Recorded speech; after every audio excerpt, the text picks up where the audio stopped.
There we go. All right. Welcome, Chiefs Kingdom, to Tell the Truth podcast. I'm your host tonight, CJ Jones, with my partners in crime. I got D-Mac to my bottom. I got DG to my right, to y'all left. And we have our very, very special guest, Chiefs Kingdom's own Mr. Jordan Foote. Jordan, how you doing tonight, buddy? Man, I'm good. I'm excited to come on. That graphic after I saw that come out earlier on Tuesday, I was like, this is going to be a good one. So I'm amped up. They gave you high expectations, so we have a high standard over here. So 100%. You had to No, give you absolutely. good treatment, man, on that graphic, dog. They So made you good. look good, Jordan. They made us Yeah, look no, better it was than us. so good. I was like, I don't even remember that photo. Like, you guys put in some work for that. That was great. Got you the Pat Mahomes senior signature and everything. Exactly. Man. You're good to go. Well, no, we appreciate you coming through, man. This is a big week. Obviously, a lot going down, a lot of opinions, a lot of things to talk about. So I guess we'll let you start it off since you're the guest. We'll let you get first. What's your general feeling or temperature of the kingdom right now, given the past, 48 hours? How many more times are they going to turn the ball over 5 times? Like, I don't think they have another game all year where they do that. And, like, sure, maybe if it's 4, they still lose. Maybe if it's 3, they still lose. But again, how many times are they going to do that? Like, in the playoffs, if you do that, the difference, I think, with, like, this Chiefs team versus the other ones is, like, they don't have the margin for error that they used to. Like, they can mess around and still win a lot of those games in the Absolutely. past. Now they really can't. So you turn the ball over a couple times, you mess up in the red zone, you muff a punt, you miss a tackle, stuff like that adds up. And Andy Reid has said all year, like, the margin for victory is really slim. In the past, everyone's like, oh, whatever, you're the Chiefs, you can do whatever you want. Now, like, instead of being this unstoppable team that they were, they're kind of taking a step back, but still good. So they're kind of realizing what life is like to be a little bit normal. So it was a reality check, man. And that's what Justin Reid said after the game. And I think that was a pretty accurate kind of summary of what happened. No, absolutely. I completely agree. DG, what's your thoughts, buddy? Man, I got a list full of notes, bro. Get your receipts out. I know. I think right now, man, this especially on the offensive side of the ball, right now they kind of just lack a real true identity. Mm-hmm. That I think they're kind of still in that experimental mode or whatever that we were talking about early on in the season. And I kind of would like to see them get out of that because it's getting later on to the season where you got to start making some decisions on what you're going to do out there and who's going to do what and who's going to be where. So at this point, man, if they can figure out that, I think they'll be fine. Like Jordan said, I don't think they're going to have another game where they turn the ball over that many times. Once you turn the ball over 5 times like that, you're never going to win a game like that. Mm-hmm. It was just the turnovers was like an avalanche, man. MVS fumbles, then Pat throws a stupid interception, and it just after that, I kind of watching that game, I kind of knew it was gonna be an avalanche, and it was probably gonna be an uphill battle. So, with that being said, as long as they find an identity, I think they'll be fine, and we'll be right back in the thick of things again. Absolutely. I couldn't agree more, brother. D-Mac, what you got, buddy? Yeah, man. It's on one hand, this entire team right now, where they're positioned in the league, they're still top 5 as far as offensive and defensive EPA per play. They're still top 5 as far as DVOA and all of those 3 categories: offense, defense, and special teams. You said it right. Those turnovers were just killer. You saw the MVS fumble.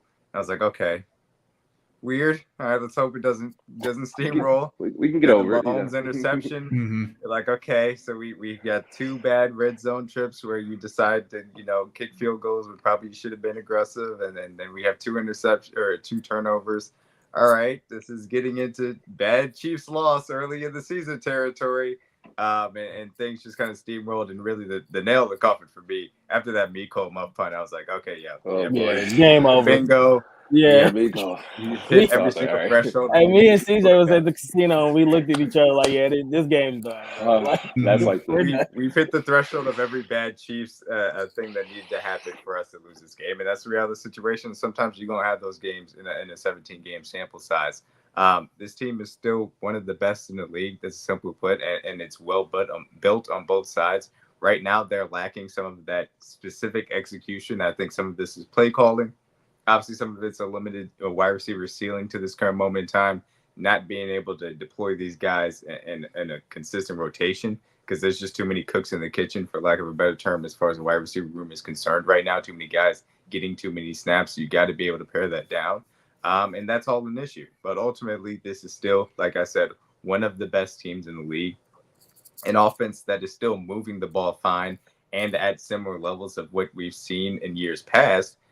Being able to have that situational execution has been a bit of the issue to this point, and I want to see that get better, obviously, but I expect it to get better because Andy Reid is too good of an offensive mind for it not to get better. So I'm still comfortable with this team, but I understand the high concerns that we've heard about. Absolutely. 8 weeks into the season, looking at it from a big picture view, we're 6-2. So there's obviously reason for concern, like these three gentlemen have told me. Big picture wise, was the loss bad? Yes. Does it overall hurt you? Not necessarily, because you're still tied for number one in the AFC. We know the AFC West is essentially gentleman's sweep, kind of locked up early on in the season. We have a bye coming up, and we have two big football games on both ends of this bye. We have the Miami Dolphins this week in Germany, and we have the Philadelphia Eagles coming out of the bye at home on a Monday night football game. So if there was a time for you to have a bad loss, you never want to have those, obviously. So now we kind of had this conversation earlier, Jordan, in our spaces earlier, once the trade deadline was officially canceled and closed.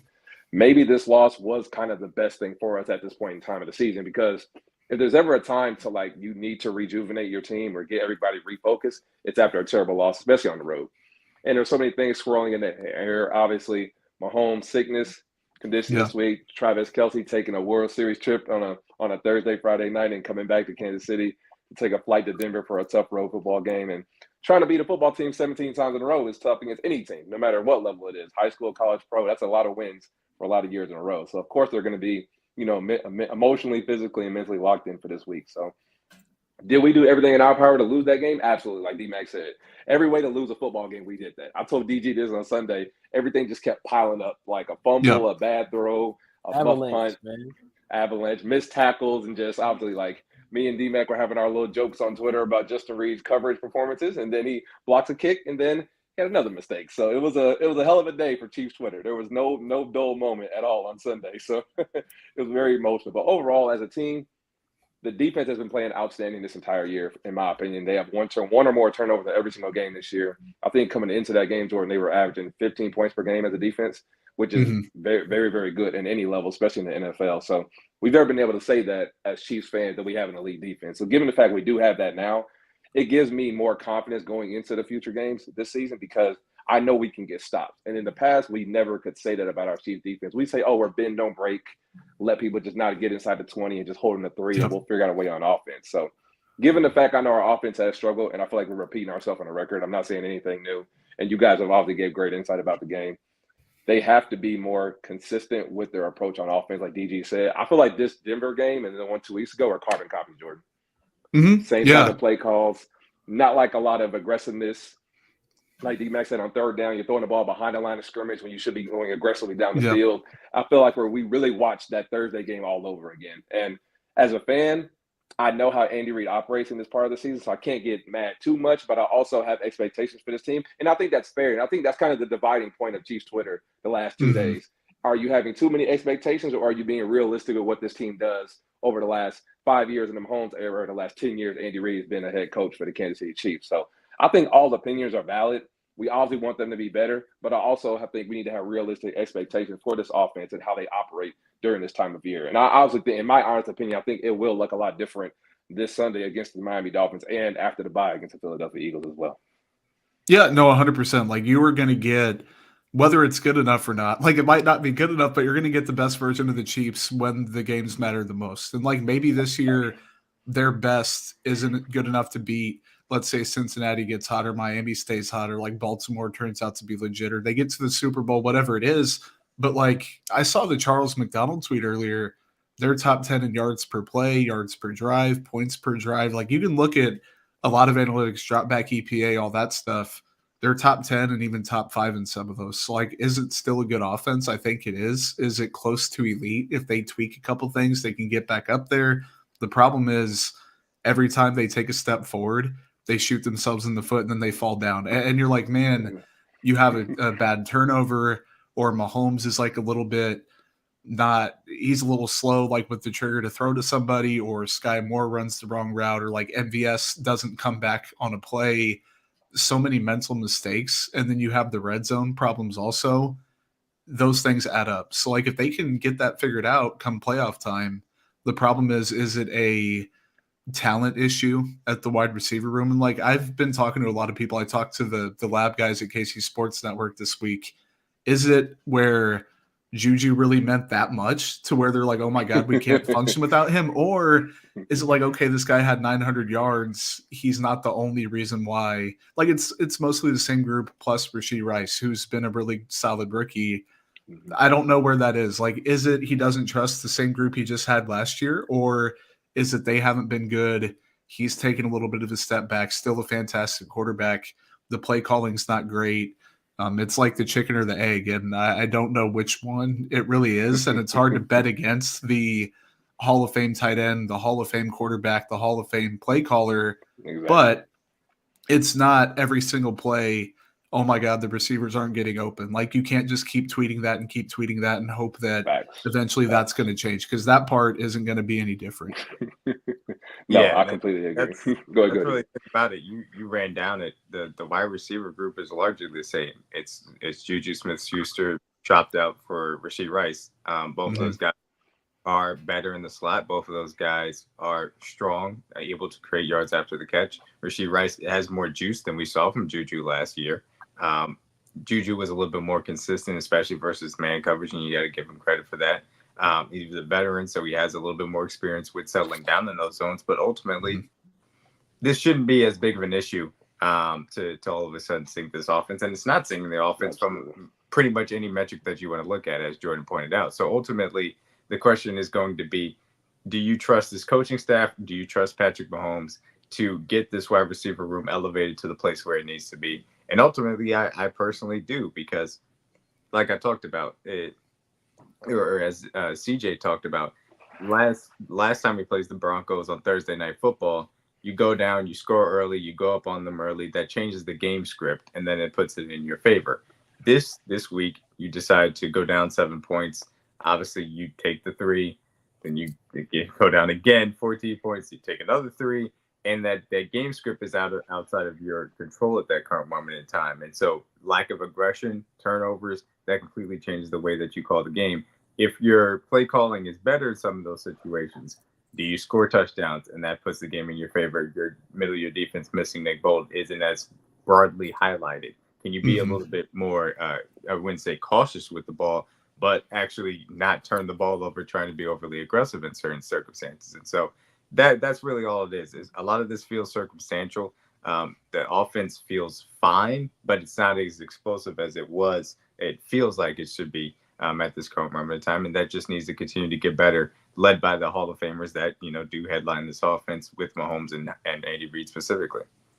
Well, and that's the thing. Like, we've waited, everyone, for the past 4 years, however long Spags has been in Kansas City. Oh, the defense is going to click at some point and it's just going to happen. And like, they wait 12 weeks, 14 weeks, 10 weeks, whatever it is, for a defense that's not as talented in some places as the offense. Like, yeah, you had Chris Jones for some of those. You had Tyrann Mathieu for 1 or 2 of them. Like, you have Patrick Mahomes, you have Andy Reid, and you have Travis Kelce. Like, I don't know. It seems like people should give them a little bit of the benefit of the doubt. And maybe, like, I'm serious, this might just be what the Chiefs are, a top 10 offense with a top 10 defense. Still, a pretty damn good spot to be in. But, like, everyone's like, oh, my God, the offense has no route to improvement, blah, blah, blah.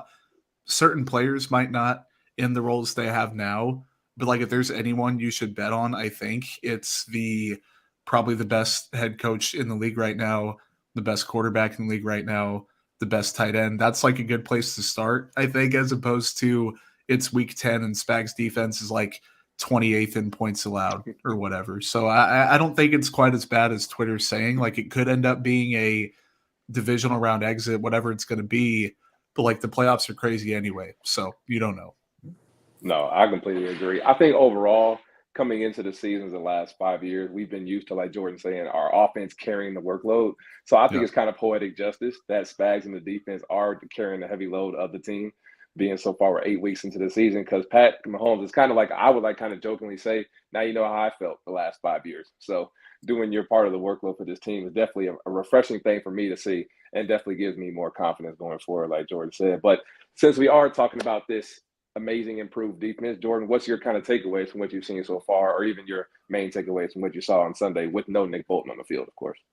Yeah, so I think the run defense is not great, and like all the numbers back it up, but like really teams are not going to have success running the ball 40 times that often. Like, remember when the Chiefs offense was unstoppable and everyone said, oh, the best way to beat the Chiefs was like run the ball, keep them off the Off field. the field. Yep. If you aren't running the ball that well, though, you aren't turning over first downs and you aren't capping off those drives, teams would run down the field. Then when they had to throw, they would settle for a field goal. And like field goals weren't going to beat the Chiefs.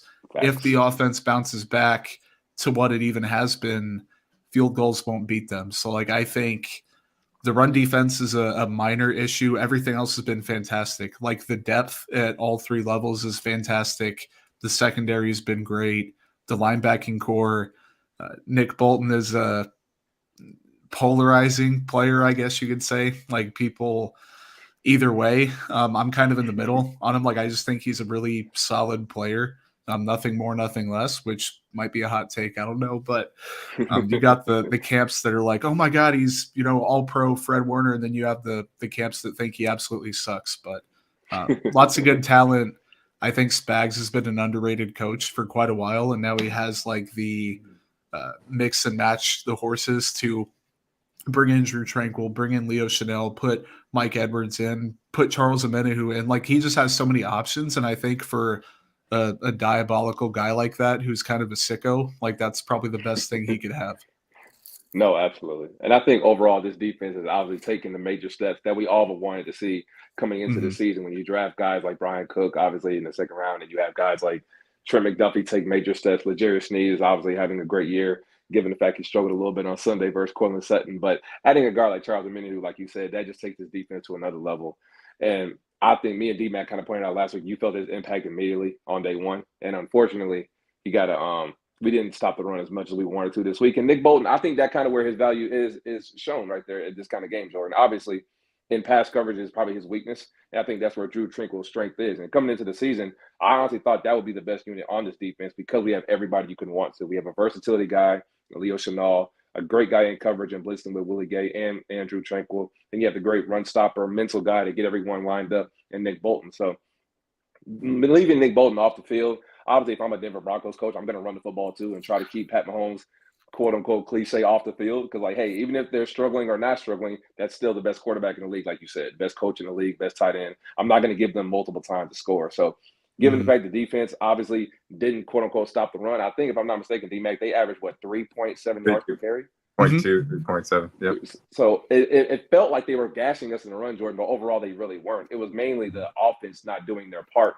Because they score one touchdown, if two, I think that game is essentially over. It was 14-9, it felt like, for the longest. Forever. Eternity, so. It was that Miko muff really gave him, because it gave him that such a short field at the 10-yard line, and that was just backbreaking at that point. You couldn't necessarily, handle it after that. But you talk about the run defense and Nick Bolton specifically, and I think that, Jordan, you're right. He is just a really good linebacker. He's not great. He's not Fred Warner or Roquan Smith, one of those guys, but he's also not bad. And I think that the whole discourse around it, and I talked about this a little bit earlier in our space, was that Nick Bolton is a force multiplier for the defense in the sense that he allows guys like Drew Tranquil to come on the field and do his job at a high level. So Nick Bolton being able to get those 1 to 2, 3 stops a game from a run game perspective means that the offense all of a sudden is behind the chains on the money downs, in which you can go ahead and put your NASCAR package out there that Spags wants to run.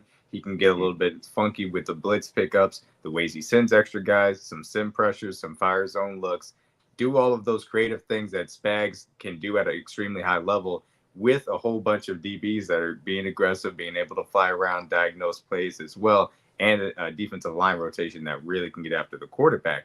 So Nick Bolton creating those 1 to 2 or 3 negative plays and a half all of a sudden can kill drives because he allows everything else that is great about this team to really shine through. You don't necessarily have to be an elite run defense in the modern NFL times to be a great defense. You just have to create those negative plays to get yourself in the positive situations to get after the quarterback. And that ultimately is a place in which we did miss Nick Bolton, certainly. But this defense still, I think, equipped itself well, given the circumstances that the offense and special teams unfortunately put it in that were very adverse throughout that game. Absolutely. Overall, throughout the game, I think if you really think about it from a numbers standpoint, the defense only gave up. To me, I would only give them the one touchdown because we fumbled the ball in the middle of the field, gave them the 50-yard line, and they had a great return on the first touchdown. So the Mecole gave them a short field, like D-Mac said. MVS fumble gave them another short field. So essentially, we're telling the truth, hence the show, everyone. The defense only gave up one touchdown, in my opinion. Now, I know it says 24 on the scoreboard, so that's what the trolls and our ops and other fan bases are going to say. But the defense has been playing lights out. They did everything in our power to give us ample opportunities to win that game. The offense just didn't take advantage of it. I think with most of us in Chiefs Kingdom, out of all the things we're arguing about over the last 2 days, I think we can agree on that part for sure. Yeah. Can we talk about one big bright spot on the defense? Yeah, I don't think you got, we talked about enough. I know it is. I know you talking about. Uh-oh. Grease. Go ahead. Go ahead, bro. George Karlaftis. Yes. Yeah.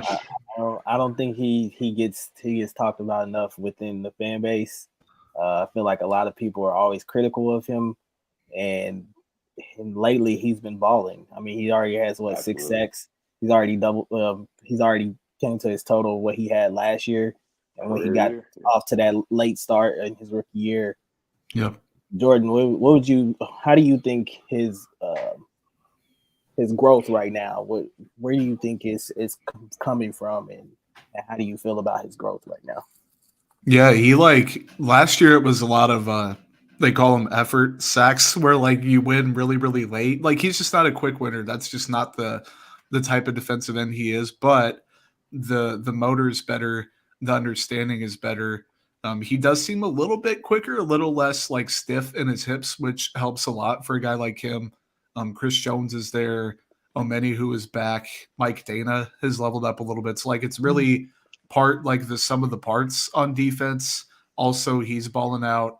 I think with him, I think it was PFF said he's tied for 7th in the NFL in pressures. I'm not sure he's quite that good, but he is a defensive end 1B for the Chiefs. And for Kansas City, it's a defensive end 1, which is perfectly fine. And for him, he's just been playing really well. He had a really good stunt that I think led to the Dana sack on Sunday. Mm-hmm. He just has a better understanding of what's going on. So when they pick that late in the first round every year, you're not going to get a superstar level player. And if you do, you get lucky. So for them to get a productive edge 1/edge 2 at that pick, I think it's good. So he's a floor raiser, a high floor player. The ceiling probably isn't anything crazy, but if he gives them 9 or 10 sacks every year of his rookie contract and they have the 5th-year option, that is a lot more valuable than spending for, I don't know, trading for a Montez Sweat and then paying him a crap ton of money or something like that.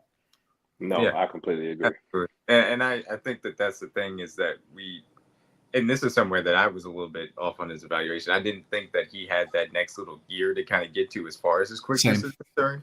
You can tell he really has leveled up that area of his game. The work with Tamba Ali, he's better from a hand fighting perspective, and you can really tell because he had a really nice versus Garrett Bowles, and Russ was able to get the ball off, but you could tell Garrett Bowles was lost off balance because of the ways in which he was able to use that swipe move, and so you see that consistently, and you saw he ran the complete arc. And he went after the ball. And then when you're as a DN, you start seeing guys not just going after the sacks, but they're going to create turnovers. That's a little bit of a leveling up as well. And I think that Seth Kaiser, you talk about the KCSN guys and how he's over there. He does a great job of explaining how pass rush is always kind of a group effort and the ways in which you just need a bunch of guys winning at different levels. And ideally, when all of those are put together with a great guy like Chris Jones, who is an elite all-pro level guy that is going to create that havoc. And then you add Charles Omenihu, who can win quickly, especially from the interior. And he's getting one-on-ones because of what Chris Jones does. And then you have Mike Dana, like you said, level up a little bit. George Karlaftis getting a little bit better. FAU giving you some good pass rush snaps. And then you sprinkle in on top all of Spag's great design. When this team can force offenses to get into pure passing situations, it is a scary proposition to deal with because of the depth of the back end, the ways those guys are flying around, and because of what they can do from a pass rush perspective. No, I completely agree. I think the defense has probably been the one thing to calm everyone down the last 24 hours. So the offense Yep. is obviously still struggling. We want them to improve, but from an overall standpoint, the defense, so like me, DG, and DMAC have been saying since episode one, they've been balling out, lights out from the front end to the back end, even hence the injuries. And Nick Bolton's missed what? That was his third game he's missed this past Sunday. Yep. So, and Yeah. the defense has had no drop off overall, in my opinion. So obviously we have high expectations for the offense, but I guess we talked about the good, and let's talk about the ugly, guys. It's going to be I expect our numbers to go up this portion of the show. So, Jordan, I'll let you start it all since we did it at the beginning. What's your overall consensus of the way the offense has been operating, you would say, or what they should be doing? They're trying to force like square blocks into a round hole or vice versa. And like it's their own fault. Like Veach went and said, okay, we won a Super Bowl with Juju as wideout one, then let Juju walk out the door and was like, okay, well, no big deal. And I mean, I drank the Kool-Aid too. I was like, that's not a terrible loss. They should be fine. Somebody will step up. And like, it's been like on a scale of 1 to 10, this has been like a 2 outcome for them. Like it's just been Justin Watson's been banged up and reliable when he's out there, but he's the only guy. Rice is a rookie who's good for a rookie, but still kind of solid for an NFL wideout. Sky Moore has gotten a ton of reps, and I know that Country has been kind of banging the drum on that, and I respect his admiration for Sky, but like he hasn't done enough with the opportunities. There's a reason why Mahomes isn't throwing the ball to him as much. It's not that Mahomes doesn't want to, it's that or he doesn't hope to, he just doesn't want to. And the MVS is completely turned into a pumpkin at the age of 28, 27, however old he is. It's just bad, man. And then Tony is the biggest. I think BJ Kissel said MVS is getting a pass. I think Tony sometimes is, man, because coming into the year, the team was pumping out the Kadarius Toney's going to be wide receiver number 1. And how many wide receiver plays has he made? The one in Jacksonville where he like adjusted his gloves midair and made that vertical catch. Besides that, it's all horizontal stuff. It's all the pop pass, like orbit motion, like the McCall Hardman gadget stuff and getting the run plays. I just think all the guys they thought would step up or at least stay the same haven't, and it's not working. The problem, like when you're putting Sky Moore on the outside as a guy that can't really separate against man coverage, that's not the biggest guy. You're putting Kadarius Toney on the outside, and that's not working. Then you're making him Hardman. Then you trade for Hardman, and he's eating into Toney's snaps. Like Hardman's already out snapping him. He doubled him up, I think, on Sunday. MVS is just out there getting cardio. Justin Watson's got a big ass brace on his elbow. Like it's not good. So I don't know if they're gonna improve, but it's on the play caller and the quarterback to force it to work. And I don't know if they're going to be able to, because it's kind of a crappy hand that they got dealt, but it's not looking great, man. I'll leave it at that. It's definitely not looking too pretty right now on offense. My take would be on it. Rashee Rice has been a revelation for us this year. Mm-hmm. Obviously been the best receiver in the receiving corps. It's not even close. He's definitely the guy that has the most burst out of his catches. Obviously, that's the best run out to catch in his receiver room. So I think we all can agree on those points. Now, the most dividing point in Chiefs Kingdom right now is probably a guy named Sky Moore. I think if anybody says his name, they think you said a cuss word or something. Sky, in my honest opinion, Jordan, I've been a backer of Sky Moore, but this is our show, Tell the Truth. I'm going to be honest. Has he played up to the standard that I thought he would this year? Absolutely not. Like, I'm not going to lie about him and say he's played well. He has not played well at times. And I think it's twofold. Should he be playing outside as much as he is? In my opinion, no. But I think it's out of need, not necessarily what they want. Because before the Miko trade, who else is going to play Z or outside receiver for us besides Sky Moore right now? MVS is obviously X. Justin Watson had his elbow injury. Richie James is apparently on the trading block. Well, he didn't get moved today, but they were talking about moving him. So if they don't trust Rashee Rice to go outside, then who else is going to play Z right now? They trust Sky Moore. You're a second-year receiver. You know the system. You have to go play. So I commend him for doing that. And they put a lot on his plate last year, so he should be able to play multiple spots. But at the same time, I never envisioned Sky to getting 75, 80% of his snaps outside the numbers. I never envisioned that for him because I had a feeling he would struggle like he is doing now. Now, is there times he is open? Yes. But when you have drops, like you said, Jordan, that's going to take the trust from your quarterback away. So it's twofold. You can't run the wrong route and then be open and have drops and all mix those in the pot and expect it to work. It's just inconsistency from any standpoint. And that's in all walks of life. If someone's inconsistent, you're not going to trust them on any given day, especially on the biggest plays of the game. So I'm not mad at Pat and Sky for having a disconnect. It is what it is.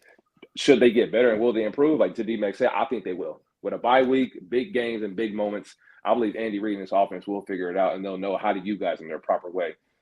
Future-wise, looking down the line, not trying to look too far ahead, I believe Rashee Rice will eventually move outside for some Z reps when he's ready in time to know the whole mental capacity of this offense and being comfortable, and Andy has comfortability in him. I think once you see Sky in the slot with Rashee Rice outside and MBS and Justin Watson rotating at X, I think the offense will take a next step. Because I think Sky Moore's best game for this offense in the Chiefs uniform came in the slot versus Chargers last year on the road. Big game, prime time, made a lot of big catches on an all-pro safety in Derwin James. Mm-hmm. So I can't get too mad to say Sky hasn't done anything in his tenure here as a Kansas City Chief, but he definitely hasn't lived up to the expectations as a second-round pick for sure.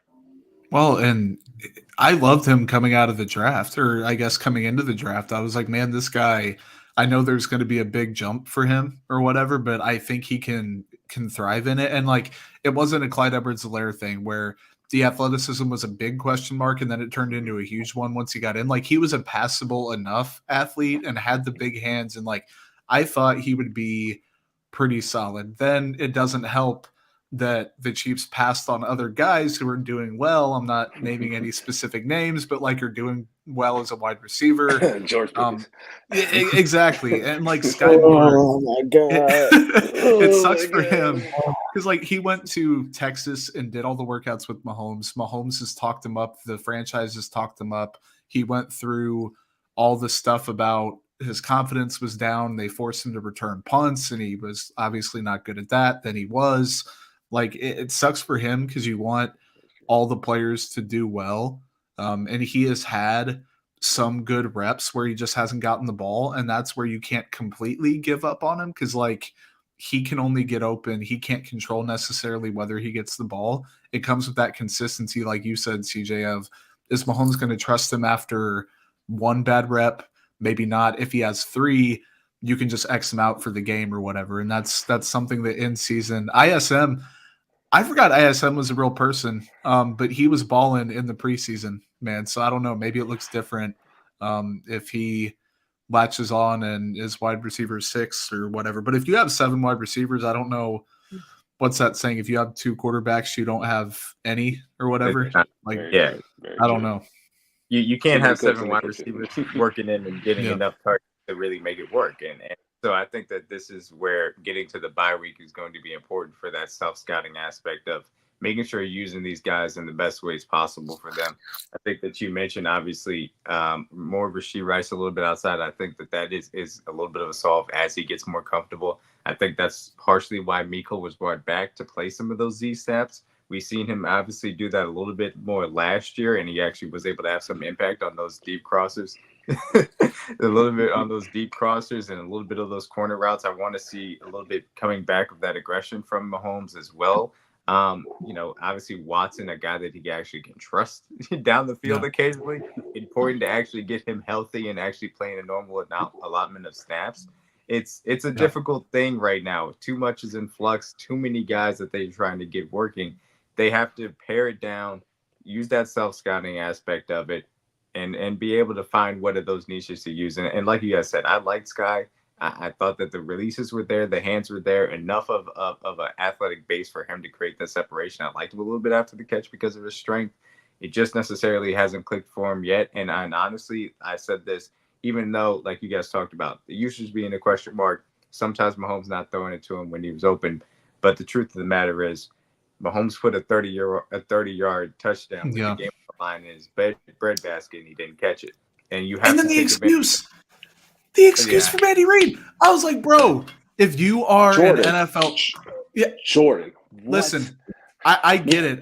What was it? I didn't hear the excuse. What was this? Reid said that he got pulled and he got held his inside hand or arm on that pass. I'm like, you can take a Zapruder film screenshot or whatever you want to do and have it be he's getting touched, absolutely. But like, fight through it, man. Like the flag, come on, fight through it. That summed up Sky Moore's entire thing. Like, there was one little thing that could have been done better or changed in his circumstance. Like, it sucks because every time he gets a chance, and I said earlier, they like shoot themselves in the foot as an offense, something happens to him or with him where it's one step back or two steps back.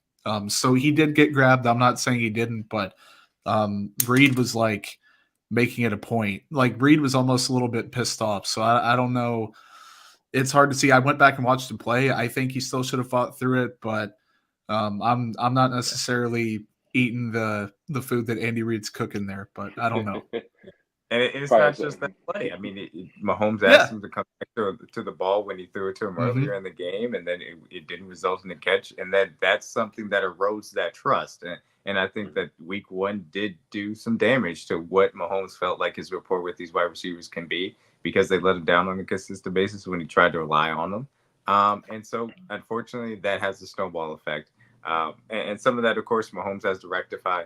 But also, these wide receivers need to take advantage of the opportunities that are given to them, because it's obviously you want guys to get into rhythm and have more targets, but they also got to take advantage of when they actually get the chances to. So, absolutely. And I think going forward, obviously, I would love to see guys used in certain situations, like we all been saying the last 2 weeks. But the fact of the matter is, this is the reality of the group we have, and there's no nobody's coming to save us. There's no like Pickens, there's no D Hops on the way. There's no Terry McLaurin trade. Like, this is the group we have. So I like to have honest conversations, since we're on Tell the Truth. How do we feel this group going forward? How can we get the best out of them so we don't have to have these head-scratching conversations each week? Go ahead, DG. Simplify things. Thanks. Like, I just feel like right now with the offense, like, everything's just too complex. Like, everything it's like it's too much. It's too much experimenting. It's too much. Let's get this guy in here and let's get him touches. And it's just, and we said this a couple weeks ago. Like, it's just too much of that. And it gets to a point like that game on Sunday, I felt like was a game where you give Isaiah Pacheco the ball 20 to 25 times and you just pound the rock. You know, and you get out of there with a win. This team this year is especially on the defensive side of the ball, is so elite that I don't feel like you, as an offense, you have to be what you used to be, where you had to put up 30, 40 points in order to win the game. Like, now, 21, 24 points. I am like 20, 21, 24 points is going to get you a win, especially with this defense and what they can go out there and do. So, simplify things. Get 10. I can't stress this enough. Get that kid the ball.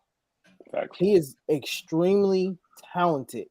And you seen it on the 8 carries that he had in that game. That if you give him the ball enough, that this team can be successful. So I just think the biggest thing in all this is just to simplify things, run the ball, know who your receivers are going to be, pick out your favorite 3. I don't care who they are at this point in time. Pick who your 3 are going to be and run with that. That's it. That's all I agree with. Along those lines, and I want to ask every one of you guys, and I agree, Pacheco's carry should never be less than his number. It should never, be single digits. Absolutely. Okay? If it's single digits, we're in trouble. Okay, we're doing something wrong. Okay? So who ultimately are the 3 that you guys want? Because to me, I'm stuck on 4, and I can't necessarily pare it down. So I'll give you our guest first crack. Jordan, do you have the 3? It's a money down. Kelsey's obviously out there. Pacheco or Jets in the backfield. Who are the 3 wide receivers you want on the field? I just need to get this out real quick before I forget. Yeah, sure. Go ahead, they gave up 20 points to the Bengals in the AFC Championship game. They scored 23 and won. They scored 27 against Jacksonville and won the divisional round. Like, this team does not have to drop 30 points obviously the Super Bowl, different story. That's where the ceiling question comes in. You're like, can they win the Super Bowl this year? Like, well, every week the question changes a little bit, but can they win playoff games? Can they host another AFC Championship? The answer is still yes. Like, no one should write the Chiefs off because they have a top 6 offense instead of a top 1 offense or whatever. I'm like, oh my God, like the defense is so good already. But the answer So I need a top 3 with Kelsey Yeah. out there too. 11 personnel. Who you got, Jordan?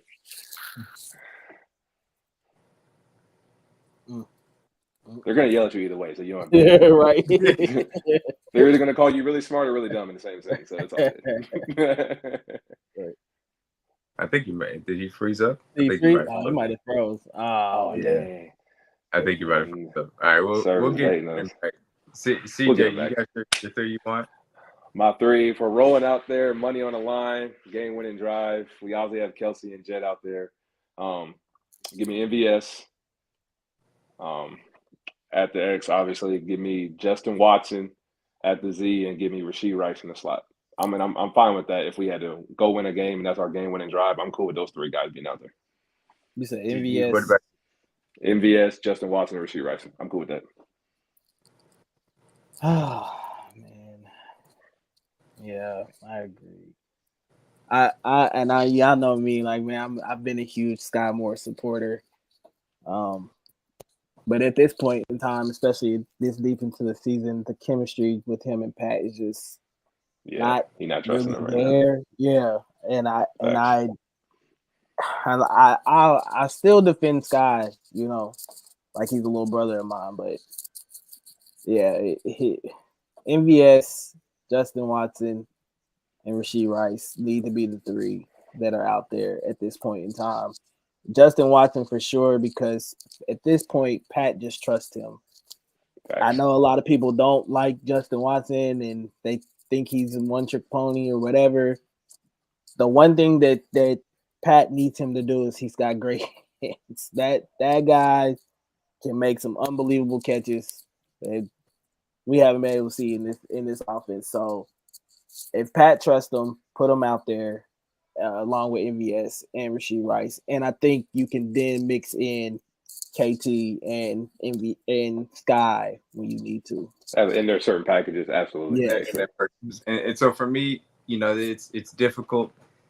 I understand the need to get MVS in there, and I think that he can get in there. But honestly, based on what I've seen and over these last 2 years and the elements that these guys bring, for me, I want Rashee Rice in the slot because he, again, is the best element of the Juju type role that we can have as far as giving you that zone option.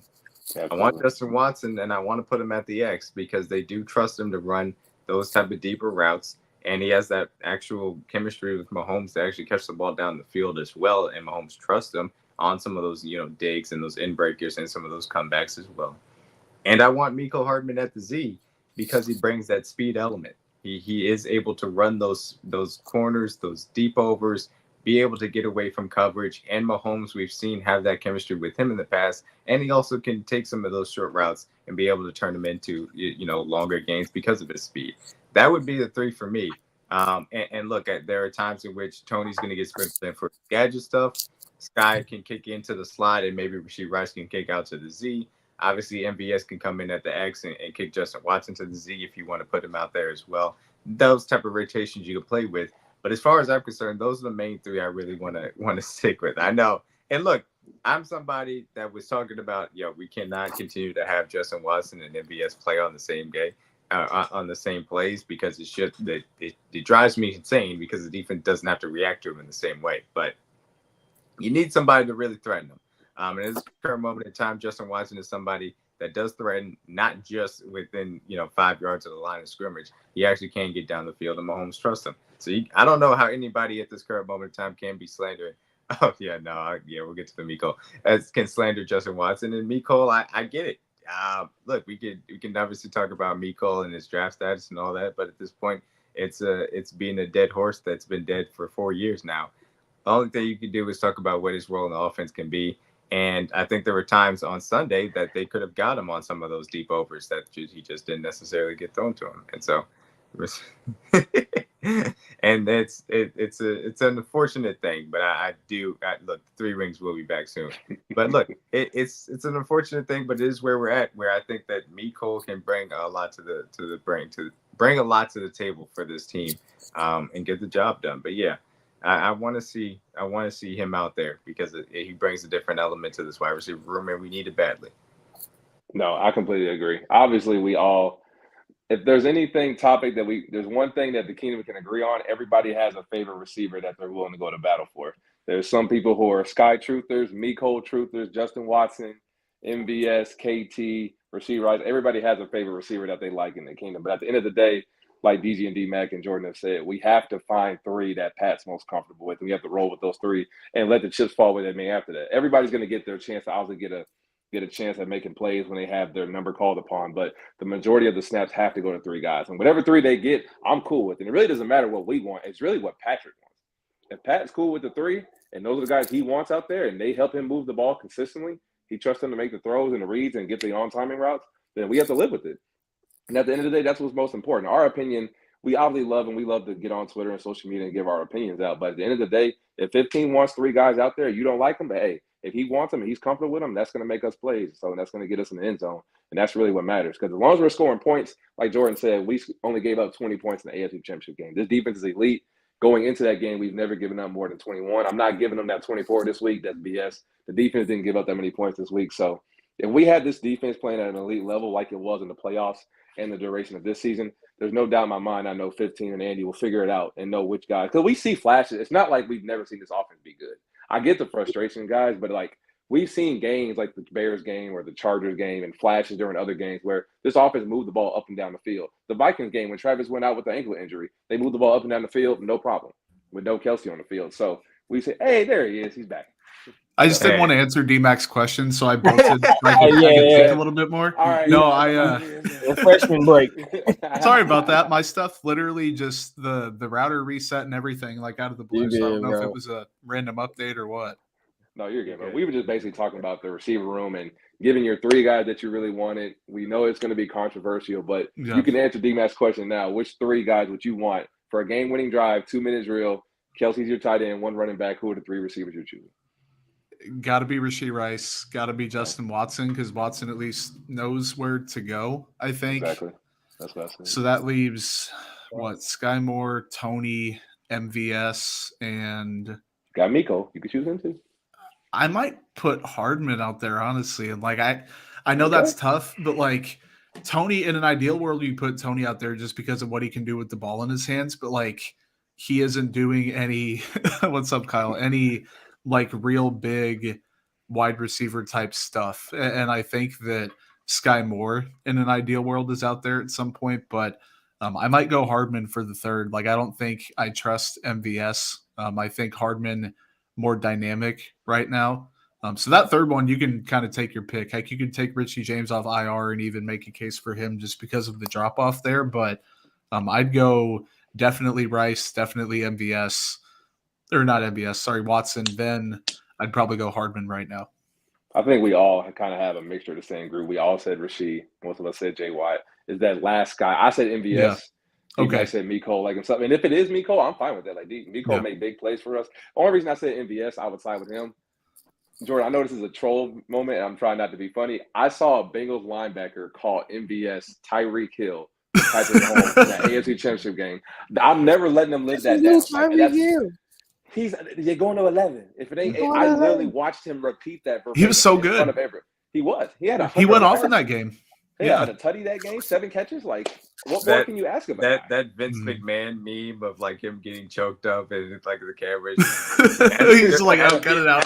Ask me about MVS in the 2022 playoffs. He's like, dog, gonna get emotional. Like to see like it's right here, right here. I was at that game, obviously, Jordan, and to see Juju go down, Mecole go down. Obviously, Sky was out there. We had Marcus Kemp come off the practice squad and make a big catch for us on third down. So to see MVS step up in that big of moment, I know Chiefs Kingdom likes to make a joke and say he's a cardio guy and he's not getting the ball. But I just saw him score like a 40-yard touchdown versus the Chargers last week. Yeah. I know it may be an argument of point, and I get where people are coming from. But in the biggest moment against one of the best defenses we've seen the entire year, Lou Anarumo for the Bengals is one of the more underrated DCs in the league, in my opinion. I saw MVS have the game of his life with nobody else out there on the field besides Kelsey. So I have to give him his credit for that. Now, obviously, the regular season and playoffs are different. People want to see you do it on a consistent basis. But with the money on the line, I don't think there's a receiver in that room that did more for us than Marquez Valdes-Scantling right now, in my opinion. That's hard to disagree with, man. And, like, really, my memory might be hazy with it, but, like, last year it seemed like those trust throws that Mahomes is throwing to Watson this year, those were going to MVS last year, it seemed, where like he was being that kind of vertical guy where I don't know if he's going to come down with this, but I'm going to give him a chance. I think MVS even got hurt when he had the concussion on one of those. Like, I don't know what happened between last year and this year. Maybe I just don't know enough ball to find out, but like, man, it's way different. The MVS from 2022 versus 2023, it's insane. And like coming into the year, I was putting all my chips in on him being the same guy, 600, 700 yards. And unless he absolutely starts cooking, he's not going to get there. But it's definitely not like, if it's not Hardman, then it's got to be probably MVS. No, absolutely. And I think most people would agree. Go ahead, Ian. Yeah, and that's the weird part about it. I mean, you mentioned at the top of the show, this is a 2 out of 10 outcome as far as the wide receiver playing is concerned. You've had regression from MVS. Your Sky has not progressed in any meaningful way. Tony somehow has had even more scaled back snaps, which that didn't be possible. You had to bring back Mecole Hardman. Obviously, you said goodbye to Juju, and even though Rashid Rice is coming as an acquisition, it outpaced where you put him as a rookie. It's just everybody, it feels like, has taken a step backwards with all things considered. You got nothing from Richie James, obviously. I mean, week 1 was a disaster, and then he was immediately hurt. So it's tough to see. It's difficult that it came out this way. But I think all of those things considered, you're still one of the best offenses in the league. You're still a team that can move the ball consistently, that if you choose the right play calls in certain situations, you're going to increase your scoring output. And, you can play that complementary football and win at a high level because of how good your defense is. You just have to get to that point where simplifying the offensive rotations and actually, getting your play calling in order and having Mahomes actually rip some of these throws a little bit more consistently. That is what's going to raise the ceiling where it needs to be. Yeah. No, absolutely. I think just one quick point before we move on, obviously, to the preview for the Dolphins game. I know everyone's kind of upset the way that Jets snaps are being limited. Just be mindful, guys. He's a 30-year-old man. This is his, 9th season? I don't want to say that incorrectly. This is 9th season in the league. So Jet McKinnon's obviously been in the league a very long time. I think me and DG were kind of agreeing on this Sunday when we were watching the game. They're clearly managing Pacheco, because I don't think you see a guy get 5 yards of carry and then just not give him over 10 touches, like D-Max said earlier. So to see, I think Jet McKinnon only touched the ball 3 times total in that game on Sunday versus the Broncos. So 2 of your best players on offense, in my opinion, forget the receivers. I think Pop and Jet are one of the best combos in the league, and we saw that in the playoffs. For them not to touch the ball total, not even 20 times, I think that was kind of a sign to tell, all right, if they're not going to give these guys the ball, I don't think they're as serious about this game plan as they should be compared to the week before, when obviously Jet McKinnon had a long screenplay that went for a touchdown that was called back. Pacheco iced the game versus the Chargers with a screenplay as well in the red zone. I think when we see those guys be aggressive, this offense at its best is when the running backs are involved. And for them not to get the touches Sunday, like DG said, I think that kind of told us what Andy was thinking. He's not trying to show too much of his offense this week. Do I agree with it? No, but that is the reality of how Andy Reid usually works. He likes to save guys for the stretch run. And after the bye, maybe this week, maybe we do get to see a Jet McKinnon showing where he gets a lot of reps and gets those touches. But if this is the way they're going to manage him, Jordan, I can't be too mad at what the team has done. They haven't given me any reason to really not trust them when it comes to the playoffs, because down the stretch, those 2 were one of the best running back combos in the league for sure. Yeah, no, 100%. And like, really, it was weird on Sunday night. It was one of the first times I'd ever heard Reid, Mahomes, and then I think it was Justin Reid as well. They kind of sounded like they just weren't prepared for the game, which like is incredibly weird for an Andy Reid team to come out and be like, yeah, they were more ready than us. They had better energy. Like, they kind of did. And like, they were playing for their whole season. And I know that everyone jokes, oh, it's a Super Bowl, but like, literally, if Denver would have dropped to 2-6 or whatever the record would have been, that's curtains for their year. And like, still, they aren't going to make the playoffs, I don't think, but at least they have a chance. They're like, if we get hot for a few more weeks, get back to 500, see what happens. And they were at home. And so disrespectful. I know it. And Mahomes is battling the flu, and they didn't have a good game plan, and they had a drop. They were still in it in the fourth quarter. That's the thing. Like, if Sky Moore catches that touchdown, like D-Mac has brought up the Hardman muffed punt a couple times. If that doesn't happen, different game. A lot of stuff that could have went wrong did go wrong, and they had a chance until they didn't. And like, that's okay. So the Dolphins game, I expect them to be better. It's obviously a much better team. If they mess around against the Dolphins, it's not going to be pretty at all. And the Dolphins are going to boat race them, and I just don't think that's going to happen. No, absolutely. I think kind of the biggest moments for an Andy Reid-led team is after bad games. Obviously, we all Yeah. remember the Colts loss last year. Obviously, the Bengals lost. Me and DG were together for that one. That was a very rough day in the kingdom as well. So anytime, it usually takes us like, and it's kind of like the cliche like notion, Jordan. Nobody beats the Chiefs. We beat ourselves. Most Yeah, of the time yeah, when yeah. we have bad games or losses, 5 turnovers, like D-Mac said. How many drops we had week 1, DG? 8. So like it Yeah. takes like collapses from us on our end for teams to beat us. And that's kind of a high standard that we hold the Chiefs to. So coming into this week 9, going over the pond to Germany to go play the Miami Dolphins. Jordan, what do you see as the biggest points for us, given like you said, this is a really good football team, tied for number 1 in the AFC. What do we have to do this week to leave Germany with a W? Score 28 to 30 points, like 28 to 31. And like I think the Dolphins are just going to get theirs. Like they're not going to break necessarily 35 points. They're not going to like run wild on the Chiefs, but like they're not going to get held to 17 or I don't think 21 or anything like that. So maybe it's 24-23. My score prediction's 28-27. Like I think it's going to be a pretty close game. The Dolphins are going to score multiple touchdowns. The Chiefs are going to capitalize on some stuff, but like the best way, it's kind of the same game plan people used to use for the Chiefs. Like, how do you beat the Dolphins? You want to keep that offense off the field. You want to run the ball effectively. You want to drain the clock a little bit. We all know the Chiefs aren't going to do that in Germany in a big time game. I expect them to can't rely on field goals. Like, they have to punch the ball in the end zone. They have to be effective. This can't be an Andy Reid, I'm going to hide a little bit in case we play the Dolphins in the playoffs type game. Like you've got to lay it all out on the line. And I trust Andy Reid to know that. And I don't want to give my final winner loser prediction yet, but I do think that it's going to be a better game for the Chiefs. No, absolutely. DG, what's your take on the game, buddy? Yeah, I think especially, we've seen this team respond after losses.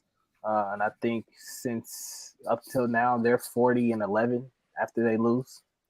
So they're obviously a pretty good damn team after they take an L. And I think this loss is something that'll really refocus them.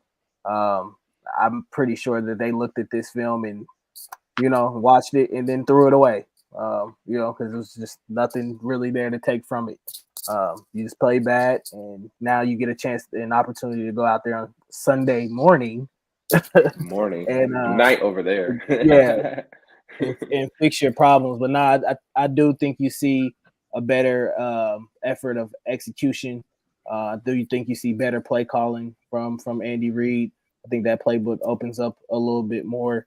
And I think you see a heavier dose of 10, this week. I think it's going to get into one of those games where, like Jordan said, where you're going to have to put up the points, and this is essentially, it's an important game. You're playing to be that 1 seed at the end of the year, and if you lose this game, it may come back to hunt you. If you don't have that 1 seed and home field advantage, so hopefully they go out there and execute, and they look a lot better this week. Absolutely. Yeah. What you got, D-Mac? And look, it's going to be an interesting thing. You obviously talk about the ramifications of this game. You drop this game, you go to 3 losses on the season. Then you're saying, okay, well, how many can you afford to lose down the stretch if you want to still be that 1 seed? And some of this, obviously, you're in a weaker division, which is a positive. Other teams are, like, obviously, if you're in the East, as far as the Miami Dolphins are concerned, you got to contend with the Bills. You got to contend with the Jets from that perspective. If you're in the North, you got 4 good teams in the North. You got to battle at this current moment in time. You just got to. If you're the South, then Jaguars, fortunately for you, you're in a weaker division. So that's the kind of things where you start counting up of how many of these games can you lose from a ramification standpoint. But I will fully admit, I am concerned. I think that the bye week here coming maybe a week too late for you to have to go over to Germany. Fortunately, playing on grass, at least. Thankfully, it's not going to be that carpet we saw in England. But the team that can run the ball effectively, very creatively, if they stick between the tackles. They don't necessarily have to live in that outside zone world that is a staple of Shanahan and now McDaniel's system. They can get in between the tackles if they choose to. And obviously, we know how explosive their speed can be. I think that this defense is as well equipped as it can be to combat that. But it also concerns me if the offense doesn't do its job appropriately and continues to put the defense in bad positions, what this game can turn into. And so ultimately, they, like you said, Jordan, that mentality from them has to be significantly better. I think that those quotes that came out were not lip service. I think they were not prepared to play this game at a high level. They did not take the Denver Broncos seriously from a play calling, coaching, or player, preparedness standpoint. And so you have to go across the pond, obviously changing a whole bunch of time zones, and show up from the gate ready to play. Because if you let them get up 14-0, you're not going to have a fun day. You're just not going to. So that does concern me. Can this team, for lack of a better term, flip that switch on and come out ready to play at a high level? They're going to have to show me that this Sunday morning. I completely agree, fellas. Y'all kind of hit all the points. I think the biggest point for me this week, one of our saving graces, obviously, of this football team is Travis Kelce. Hearing all the noise of like the off the field distractions, he's been traveling. I think he knows what's going on. So I think he has a big game this week. Obviously, he didn't. In my opinion, Jordan, I don't think he played bad, but he didn't play as well as some people wanted to. Now, people are going to connect that to the trip, to him age, whatever the case may be, elevation in Denver, whatever you want to say. I think he has a bounce back game this week. I think he kind of hears the noise. Obviously, we're going against our old teammate. Tyreek Hill is going to be in the building. So I think he's going to be in due for a lot of targets this week for sure. I think Andy tries to get him involved early. I know the Dolphins, from a tight end standpoint, are one of the worst teams in the league at covering the tight end. So that helps us, and that bodes out well for us on our end. But overall, I think the offense, like you guys have said, I think they're going to be pissed off this week. Definitely don't go out drinking. Absolutely not. Yes. Those German beers, man. Let me tell you, if they go out Saturday night and Sunday morning, I don't know. Yeah. Keep them out of the bar. Please. Right. They'll catch up with you for sure. But no, from my standpoint, I think this offense will be pissed off. I think they had a bad outing, obviously. And usually whenever we have bad games, we respond well. For example, the Buccaneers game, the Niners game, when we play bad, we usually tend to respond. And I know how this team and the leaders at 15-87 will get the guys rallied and ready to go. And to D-Mac's point, you have to run the football. The Dolphins are not a great run-stopping team, kind of similar to us right now. So if we can not play keep away, but essentially give 10 the football, balance out the offense, take the pressure off of Pat, and kind of like put the pressure on Miami's defense and say, hey, if we really can't stop them from converting on third down like we usually do, it's going to be a long for them, not just us, but a long day for their defense as well. Obviously, they're bringing back Jalen Ramsey, so that's a big guy to cover, but we saw him last year, and Travis Kelce enjoyed that matchup pretty well and got in the end zone. So I think this is a fun matchup for both ends. Obviously, they have a lot of weapons that can score. Our defense is playing at a really high level, so that's going to be the biggest one for me. How do we combat the pre-snap motion? I think us and the Dolphins are both top 3 in the league in pre-snap motion. Us, the Niners, and the Dolphins are all the lead the league in that. So obviously, we're used to seeing a lot of pre-snap motion. We've obviously seen Tyreek Hill for a lot of years in practice, but it's going to be different, him wearing a different uniform. So obviously, they're going to try to get him involved early, get him some touches.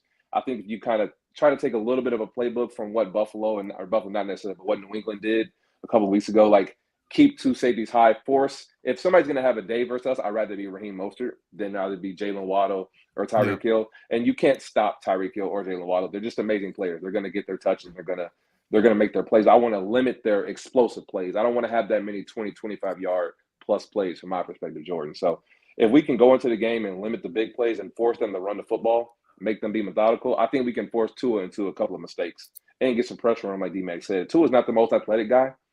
He doesn't move away from pressure too well. He's never really been a good athlete, obviously. Their O-line is kind of compromised. They've been missing some guys. Like I know their center was dealing with injuries, and Teron Armstead, the left tackle, has been in and out the lineup. So we have great opportunities to get pressure on Tua. And if we can get the turnovers instead of giving the ball away, Jordan, I think we'll be able to come out on top. So it's gonna be a good game for sure. It's gonna be high scoring. I think my prediction probably something similar around yours. I may go down a little bit because I think our defense shows up to play. But I definitely think it's a game you have to score more than 23 or 24 points to win for sure. And I'm going to say something I really don't want to say, but it's called Tell the Truth. I think the Chiefs scored 27. I think the Dolphins scored 28. I think the Chiefs just need one more.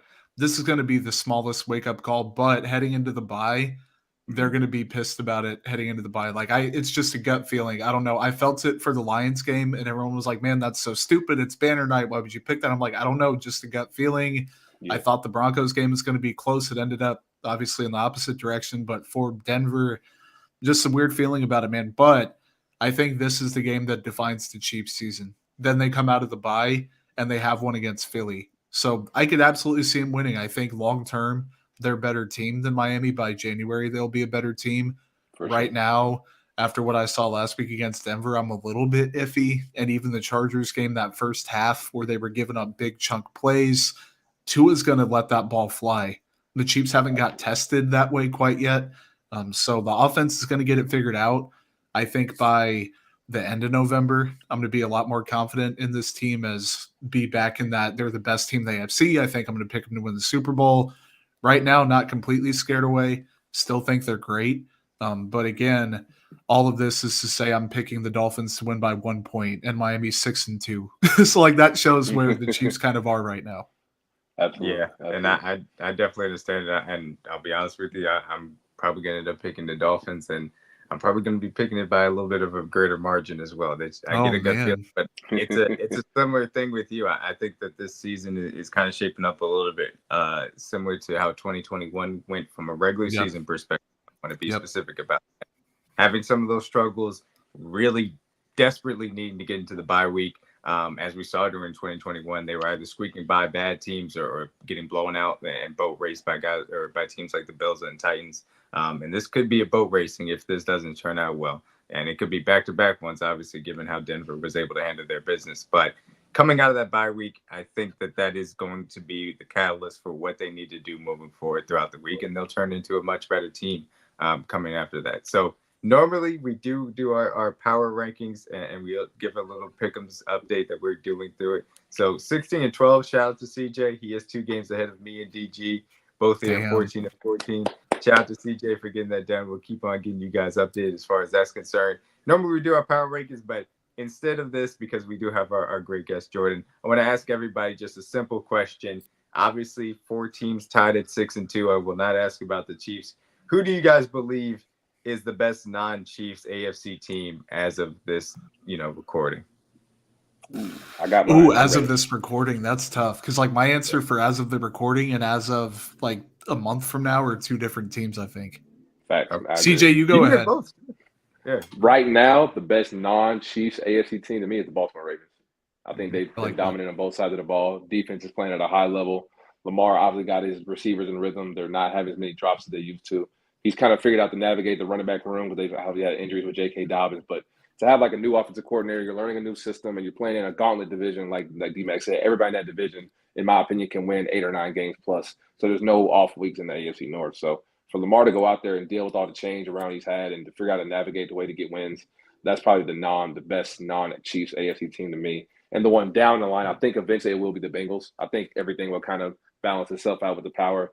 Second best quarterback in the league, in my opinion. Lou Anarumo is one of the best DCs. They obviously have one of the best receiving core in the league right now. So I think overall it will be them by the come to January. I don't think there's no way around that. We all assume we're going to be playing Cincinnati. But right now, today, I would pick the Baltimore Ravens for sure.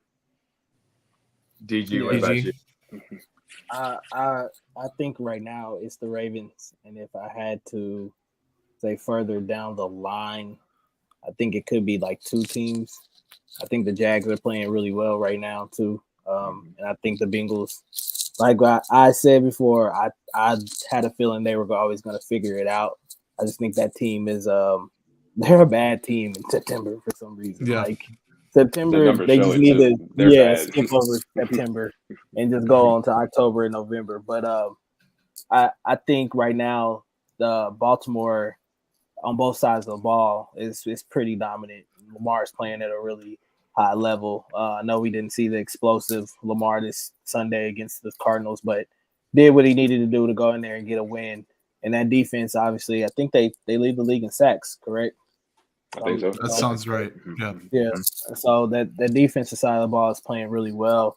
They got a really great coach, really good system up there. They're going to be a tough team to beat come January because of what they can virtually do, running the ball and then having a guy like Lamar who can make dynamic plays for them and get to the quarterback as well. So I think right now, the Baltimore Ravens are probably the best team on the AFC side. And the biggest threat right now, I think, to the Chiefs as well.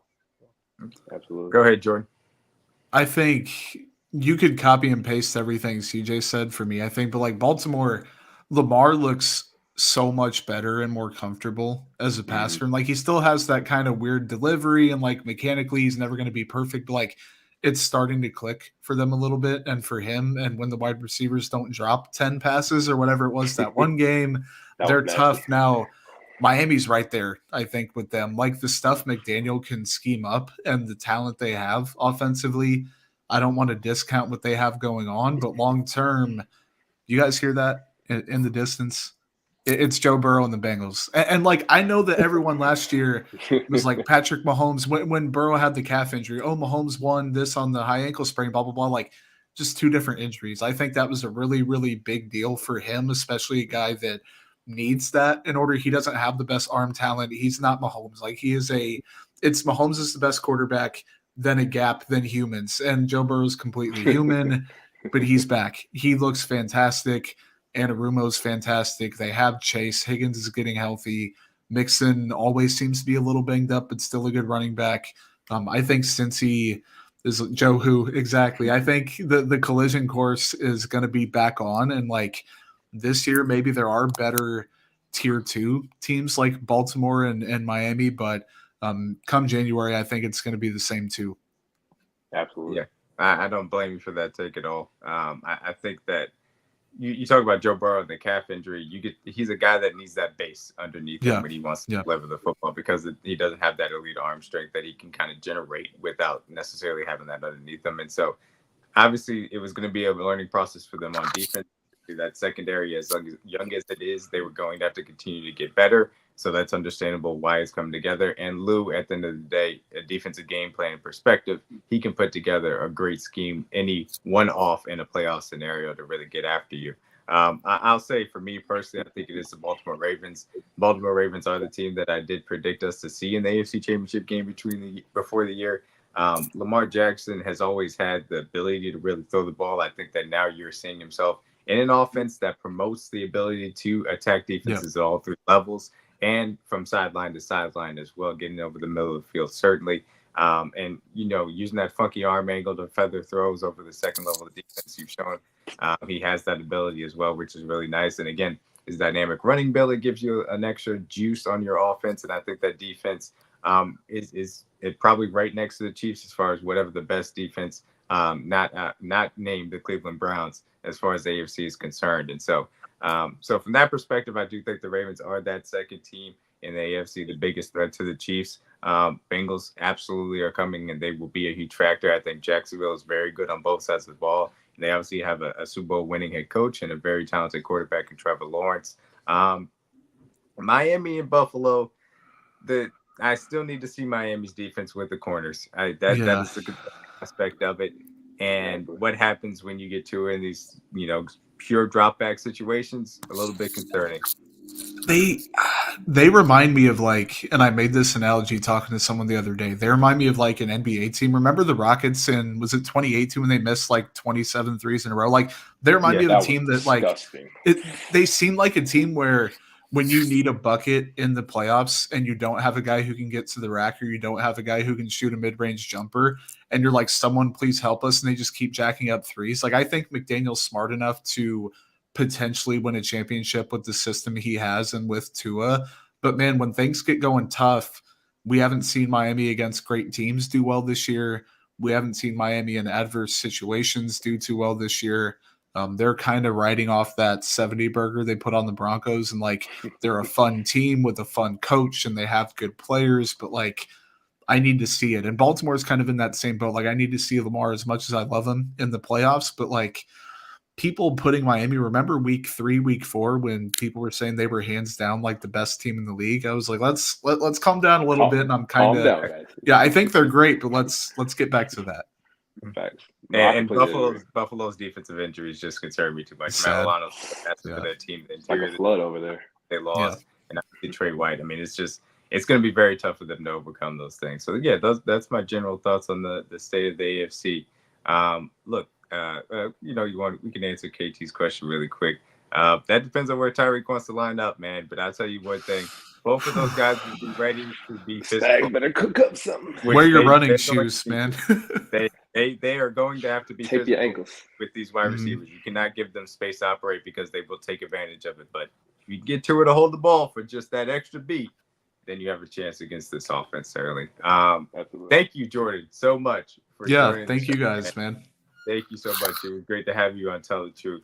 CJ, DG, anything you want to say before we get out? And then I'll ask for where we can find them, everybody, as well. No, Jordan, thank you so much for pulling up, man. For We sure. really appreciate it. We already got a comment recommendation. People want you back, man. So you're getting some of our fans that like you. So whenever you want to come back, there's always an open seat for you, brother. I appreciate it. I appreciate it, man. Yeah, no, that was a lot of fun. It was good chopping it up with you guys, for sure. Absolutely. Tell the people where they can find you real quick before we get on out of here, Jordan. Yeah, I'm on Twitter, or not Twitter, X, whatever X. people are calling it these We days. have to be grammatically correct now. Yeah, exactly. I don't want to get canceled for calling it Twitter. At Footnoted and Arrowhead Report is where all the written content is, kind of ramblings about the Chiefs and all that stuff. I'm a big NBA guy, follow baseball pretty close, co-host the Royals podcast. I know that no one wants to talk about them, but try to follow a little bit of everything. I know, D-Max, you're a Cardinals fan, right? Yeah. Boo. Yeah. So okay, man. I secretly like the Cardinals a lot. So sorry, guys. I just admitted it. Oh, God. Yeah. It's okay. Get him off the show. That's okay. Who are you guys? All right. Yeah, never mind. I can't come back. I know. But yeah, certainly appreciate you for coming on, Jordan. Thank you so much. Make sure you guys check out all of his work. But once again, for Tell the Truth, we'll see you next week, man. Peace out. Peace out.